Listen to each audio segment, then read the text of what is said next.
If you want to get Gemini on iPhone 17, first of all, let's open the App Store on our device. Next step is to click on a search bar below right there, and here type in Gemini.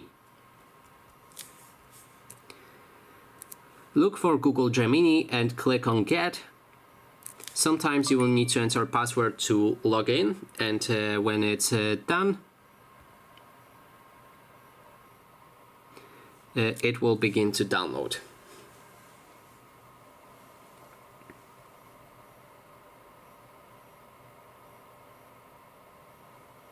Now we can open Google Gemini and sign in to our Google account.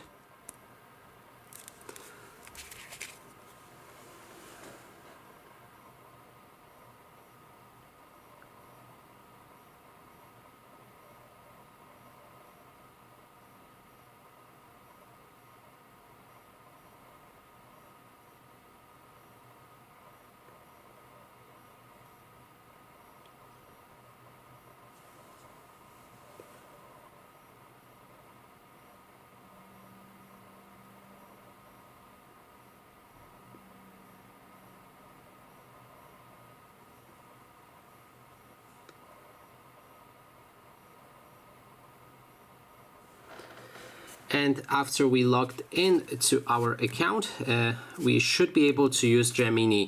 So accept to anything that will pop up right here and confirm use Gemini. Allow, and after that, as you can see, here's our Gemini. So that is basically everything. Thanks so much for watching, and if you like this video, please consider subscribing.